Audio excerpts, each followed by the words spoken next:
Olá, tá no ar mais um Macro Review, o podcast para você que quer entender os fatos da economia de forma simples e direta. Eu sou a Nayara Fraga, do time de conteúdo do C6 Bank, e nessa semana que começa em 16 de maio, a nossa equipe econômica vai falar do alento que os últimos dados de varejo e comércio trouxeram para o PIB, vai falar da inflação ainda elevada nos Estados Unidos e principalmente da dinâmica atual da alta de preços no Brasil. Sabia que uma parte da inflação de agora tem ligação direta com a inflação passada? Já ouviu falar em memória inflacionária?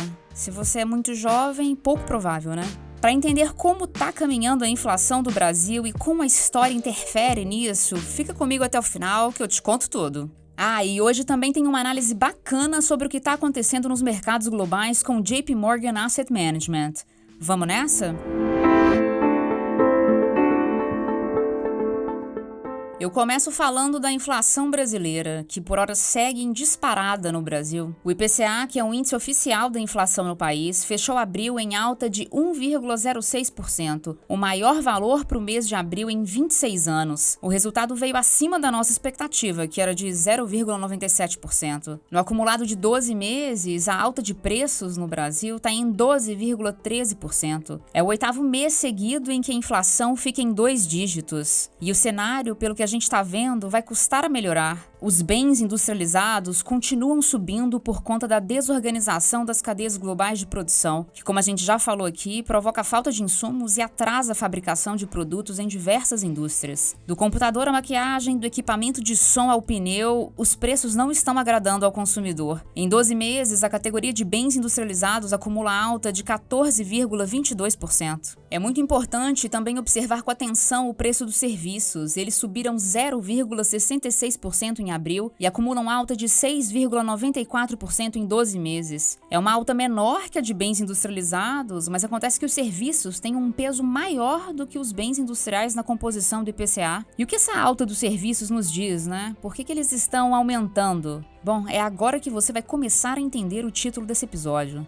Primeiro, os preços dos serviços estão aumentando por conta da reabertura pós-pandemia. Depois de muito tempo com funcionamento restrito e os preços parados durante a crise sanitária, diversos estabelecimentos, como salões de beleza, restaurantes e academias, eles retomaram suas atividades com valores remarcados para cima, naturalmente. O segundo responsável por esse aumento é a famosa inércia inflacionária, que é quando os preços atuais são afetados pela inflação passada. Sabe quando o dono da escola vê que a inflação anterior ficou acima de 10% e sobe a mensalidade? Com as altas mês após mês, o mesmo tende a ocorrer nas academias, nos salões, nas consultas do médico. Isso tem a ver com um velho trauma brasileiro chamado memória inflacionária. Entre as décadas de 80 e 90, o Brasil viveu uma inflação nas alturas, com preços aumentando até 82% de um mês para o outro. Se você tem 20 anos de idade, esse realmente é um universo paralelo para você, e a inflação de agora é certamente uma das maiores que você já viveu na sua vida. Mas, voltando à história, é fato que a gente tá bem distante desse drama, que aliás foi colocado em ordem com o plano real, né? O ponto é que essa recordação mexe com os agentes econômicos até hoje. Há um receio entre empresários e consumidores de que os preços não parem de subir, só que aquilo é como se o medo alimentasse o medo. Para ilustrar, vamos imaginar uma empresa que fabrica produtos de qualquer área e os funcionários dessa empresa. Funciona mais ou menos assim: com medo de que no fim do mês o custo das atividades da empresa suba, o dono do negócio se antecipa e já aumenta o preço dos produtos que vende. De outro lado, o funcionário, que começa a pagar mais caro pelas compras do supermercado, ele vai lá e pede ao chefe um ajuste no salário. Justo. Ele consegue o aumento, mas o dilema dos preços na economia continua. Quando esse mesmo funcionário vai ao dentista, ele se depara com uma consulta mais cara, seja porque o dentista teve que repassar a alta dos custos que ele teve com os insumos mais caros, ou porque o dentista simplesmente está adicionando a inflação passada ao valor atual da consulta. O ciclo se perpetua. A gente deu o exemplo aqui com o dentista, mas você pode substituir por qualquer prestador de serviços. Essa dinâmica é meio impressionante, né? Se prepara agora para descobrir como esse fator da inércia inflacionária é considerado na hora de fazer as previsões de inflação. A Cláudia Moreno, economista que cobre Brasil aqui no C6 Bank, explica pra gente.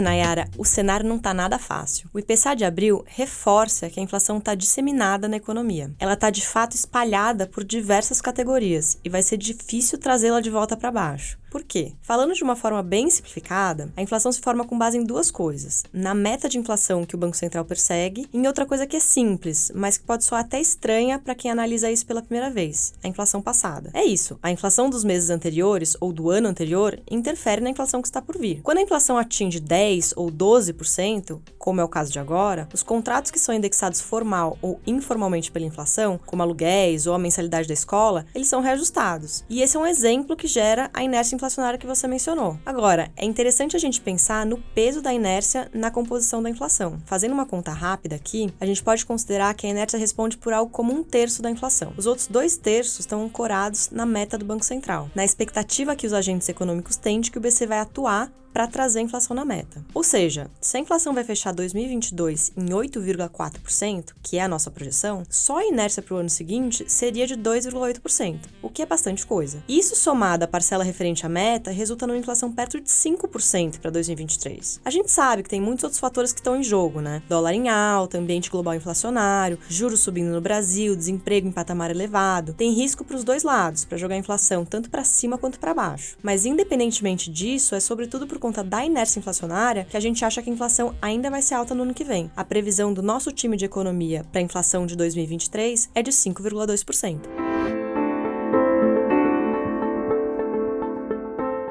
Vamos falar um pouco de PIB agora? 2 números publicados na semana passada reforçam nossa projeção de crescimento de 1,5% para o Produto Interno Bruto de 2022 do Brasil. A pesquisa mensal de comércio mostrou que as vendas no varejo ampliado cresceram 0,7% em março. Lembrando que varejo ampliado é o setor que reúne todo o comércio varejista, mais materiais de construção e veículos. Só para a gente ter uma ideia da surpresa do dado, o mercado esperava queda de 0,1% para esse setor. E outro resultado que saiu foi o da pesquisa mensal de serviços, que exibiu um avanço de 1,7% também em março, o que foi uma alta forte, maior que a que o mercado esperava, que era de 0,8%. No setor de serviços, eu destaco que a alta foi disseminada entre as categorias da pesquisa. Olhando no detalhe os serviços prestados à família, que é a divisão que inclui hotéis, restaurantes e salões de beleza e que tem um peso relevante no PIB, a alta dessa categoria foi de 2,4%. No acumulado de 12 meses, ela sobe 62,2%. Mas o volume de serviços prestados às famílias ainda está 12% abaixo do nível pré-pandemia. Um sinal aí de que ainda há espaço para crescer. Vale dizer que, além do varejo dos serviços, a indústria brasileira também registrou alta no levantamento mais recente do IBGE. Todos esses resultados que eu mencionei agora nos dão indícios de que o PIB poderia ficar até acima de 1,5% em 2022. Mas diante das atuais incertezas no contexto econômico global, nossos economistas mantêm a previsão de 1,5% para o PIB brasileiro deste ano.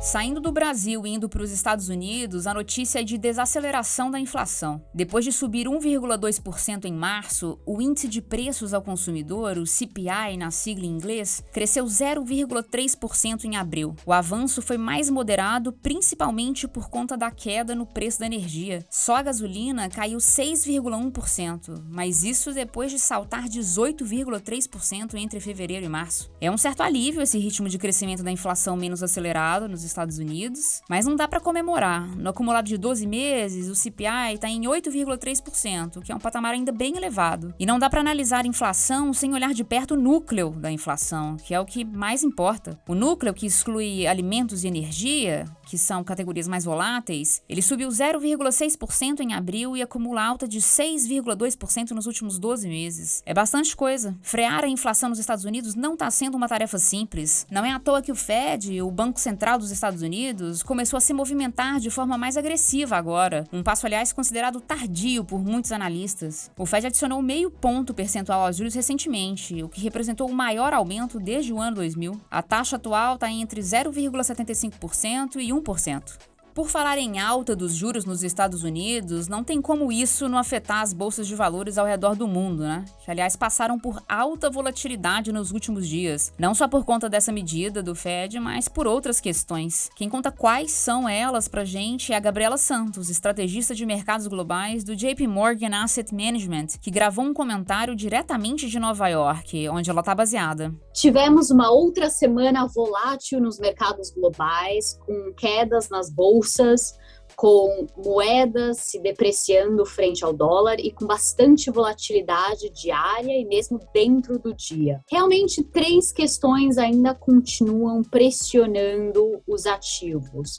O primeiro é realmente uma correção de um excesso de preços nos mercados que tinha acumulado ao longo dos últimos anos. Então, a gente continua vendo todas as áreas que eram mais caras, mais especulativas do mercado, sofrendo as correções mais fortes. Por exemplo, as criptomoedas, as companhias pequenas que tinham ficado muito na moda dos investidores comprarem e muito das companhias de tecnologia que tinham ido super bem durante a pandemia. Isso realmente está sendo impulsionado pelo aumento de juros, do aumento de custo de capital e, com isso, a necessidade de pensar com mais cuidado no preço e no modelo de negócio das companhias em qual investimos. A segunda grande preocupação aí é mais relacionada ao crescimento econômico e de onde vamos daqui para frente. Será que a economia global vai continuar crescendo bem? Será que vai ter recessão? Será que vai ter estagnação? E é aí que as coisas continuam bem agora, mas ainda tem pouca visibilidade sobre aonde vamos, por causa desse aumento de juros no mundo, devido à alta inflação, por causa do aumento dos preços das matérias-primas relacionados à guerra da Ucrânia, preços ainda continuam elevados, e relacionado à volta de confinamentos na China por causa de sua estratégia zero à pandemia, que continua ainda por mais uma semana. A grande notícia da semana passada foi realmente ao redor dessa preocupação relacionada aos juros devido à inflação alta. Vimos a inflação americana em abril desacelerando um pouco versus março, ano contra ano, com a inflação cheia 8,3%, um pouquinho menos dos 8,5% de março, e o núcleo da inflação desacelerando para 6,2% versus 6,5%. Porém, os aumentos mensais ainda continuam elevados por causa dos preços de alimentos, serviços e especialmente os preços de aluguel. Com isso, é possível que tocamos um pico na inflação, porém, ela está desacelerando bem devagar. Precisamos esperar mais alguns meses para ver se vemos uma desaceleração mais importante e isso deveria eventualmente acalmar as preocupações sobre aumento de juros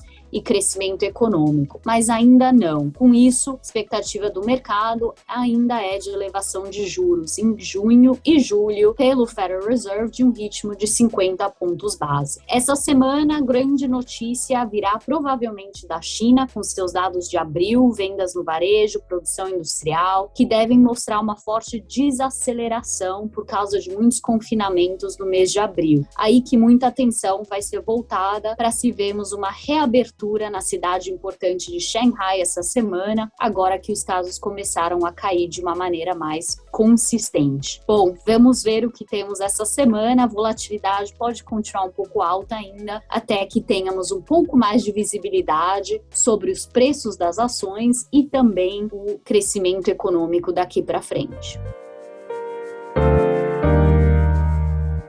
Hora de agenda. Agora eu compartilho alguns dos dados que os nossos economistas vão acompanhar na semana. O Banco Central divulga nesta segunda-feira os dados do setor público consolidado de março. A gente espera um resultado primário positivo, em linha com o nosso cenário de um superávit de 0,5% do PIB para esse ano. No dia 17, na terça, o Departamento de Comércio americano publica os dados de vendas no varejo de abril. A gente espera que os números continuem fortes no varejo dos Estados Unidos. Isso em razão dos estímulos dados anteriormente, que acabam mantendo a demanda aquecida por lá. E no dia 19, na quinta, a Associação Nacional de Corretores de Imóveis dos Estados Unidos publica os dados de abril relacionados a vendas de casas usadas, um dado sempre importante de acompanhar. A expectativa em relação ao mercado imobiliário americano previsão é de que as vendas desacelerem depois de terem se mantido fortes desde meados de 2020. Mas mesmo com a desaceleração, o setor continua aquecido e os preços das casas seguem altos. Bom, é isso, eu vou ficando por aqui. Espero que o episódio de hoje tenha ajudado você a entender um pouco melhor os fatos econômicos do Brasil e do mundo. Quem faz parte da equipe econômica do C6 Bank são o Felipe Salles, a Cláudia Moreno, a Cláudia Rodrigues, o Eliezer Jacob e o Felipe Mack. Uma boa semana para você e até a próxima!